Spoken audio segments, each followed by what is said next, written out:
سیقول السفہاء دوسرا پارہ ماشاءاللہ شروع ہو گیا، اللہ پاک قبول فرمائے۔ بسم اللہ الرحمن الرحیم۔ سیقول السفہاء من الناس ما ولاهم عن قبلتهم التي كانوا عليها قل الله المشرق والمغرب يهدي من يشاء إلى صراط مستقیم۔ اب یہ بیوقوف لوگ کہیں گے کہ آخر وہ کیا چیز ہے۔ سفہاء کہتے ہیں بیوقوفوں کو، سیقول السفہاء کہیں گے بیوقوف لوگ کہ یہ کیا چیز ہے، آخر وہ کیا چیز ہے جس نے ان مسلمانوں کو اس قبیلے سے رخ پھیرنے پر آمادہ کر دیا، یعنی وہ کیا چیز ہے جس کی طرف وہ منہ کرتے چلے آ رہے تھے۔ آپ کہہ دیجئے کہ مشرق اور مغرب سب اللہ ہی کے ہیں، وہ جس کو چاہتا ہے سیدھی راہ کی ہدایت کر دیتا ہے اور جس کو چاہتا ہے دوسری راہ، یہ اللہ نے ہدایت دی ہے۔ یہاں اس قبیلے کی تبدیلی اور اس سے پیدا ہونے والے مسائل کا تفصیلی بیان دیا گیا ہے کہ واقعات کا پس منظر یہ ہے کہ مکہ مکرمہ میں حضور صلی اللہ علیہ وسلم بیت اللہ کی طرف، وہ جیسے پہلے بھی ہم نے پڑھا کہ رخ کر کے نماز پڑھا کرتے تھے ان کی بعثت سے پہلے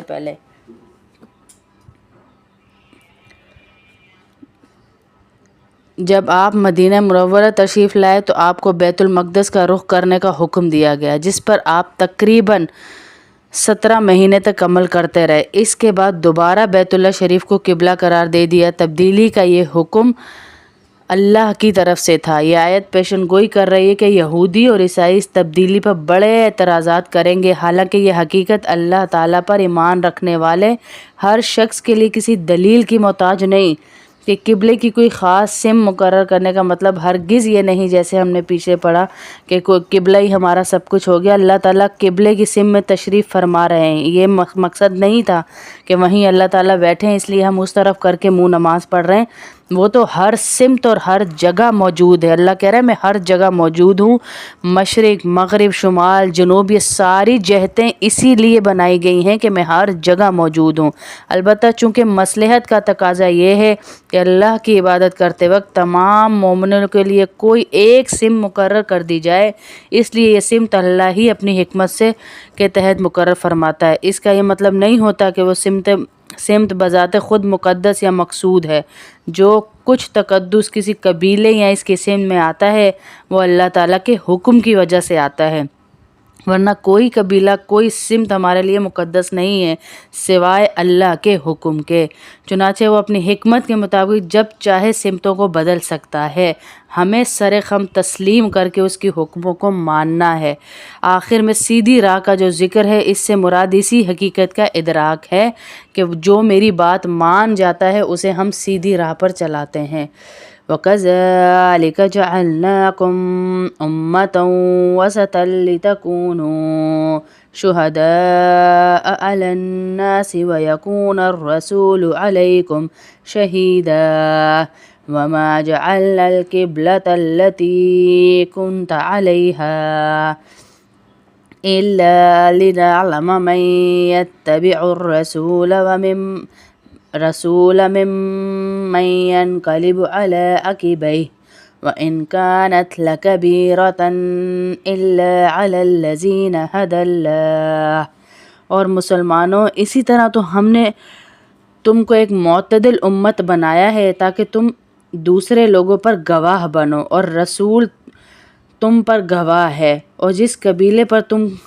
پہلے کاربند تھے اسے ہم نے کسی اور وجہ سے نہیں بلکہ صرف یہ دیکھنے کے لیے مقرر کیا تھا کہ کون رسول کا حکم مانتا ہے اور کون الٹے پاؤں پھر جاتا ہے۔ اور اس میں شک نہیں کہ یہ بات تھی بڑی مشکل، لیکن ان کے لیے